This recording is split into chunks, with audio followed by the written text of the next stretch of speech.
तरी तीर्थ घडवत, वाचेनं म्हटलं तरी पुण्य करवत, आंघोळ जर केली तर पापच ठेवत नाही. धूत पाप्याचा उगाणा, ती परम पवित्र गंगा जाना. तुझी आचरणांगुष्टी जन्मली पावना, विश्वाधिक्य नारायणा. गंगा जुनी होत नाही. तुम्ही कितीही स्नान केलं, कितीही लोक गेला तरी ती तुम्हाला पवित्र करते.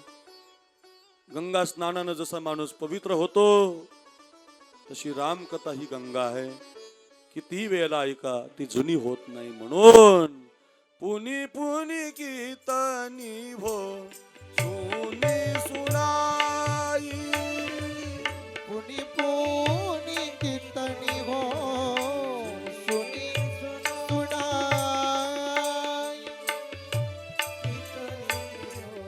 सुनी सुनाई,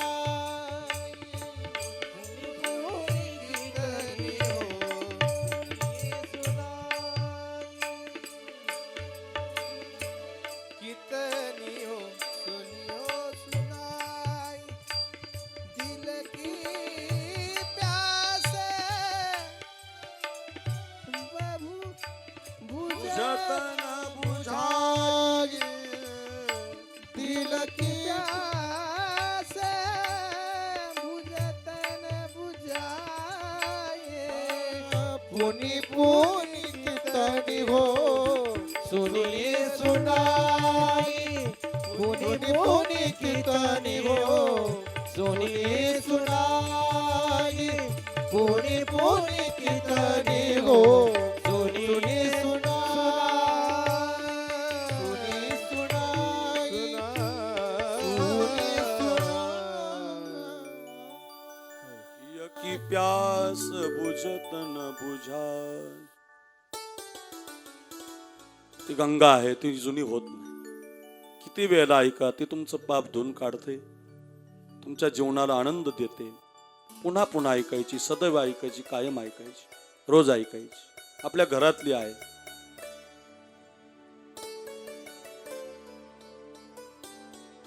रामकथा ही दर्पण कथा आहे. आपल्या प्रत्येकाच्या घरामध्ये एखाद्या गोष्टीची कमतरता आहे. कुणाच्या घरात फ्रीज असेल तर एखाद्याच्या घरात नसेल, एखाद्याच्या घरामध्ये कूलर असेल, एखाद्याच्या घरामध्ये नसेल. कुणाच्या घरात आरसा आहे,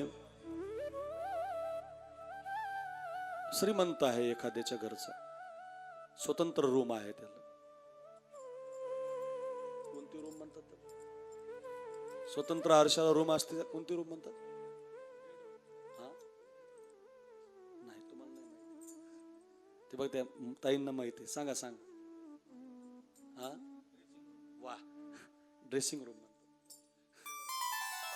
श्रीमंताच्या घरचा आरसा श्रीमंत असतो. पण मला वाटतं आपण सगळेजण इथं बसलेले प्रत्येकाच्या घरामध्ये आरसा असतोच महाराज. एखाद्याच्या घरात एखादी गोष्ट नसेल, वस्तू नसेल, पण भारत देशात, महाराष्ट्रात जिथं म्हणून माणूस स्त्री आहे, त्या प्रत्येकाच्या घरात आरसा आहे. त्याचं कारण आरसा चेहरा दाखवतो. आरशाचे दोन गुण आहेत. ऐका ऐका, दोन्ही सांगतो ऐक. आरशाचा पहिला गुण आहे तुम्हाला चेहरा दाखव. योगेश महाराज, दुसरा एक गुण आहे जसा आहे तसा दाखव. माणसं शोधायची असतील तर आरशासारखी शोधली पाहिजे. मित्र कसा असला पाहिजे? मित्र आरशासारखा असला पाहिजे. एक कविता माग गाजली होती बघा मित्राची. दुःख अडवायला उंबऱ्या सारखा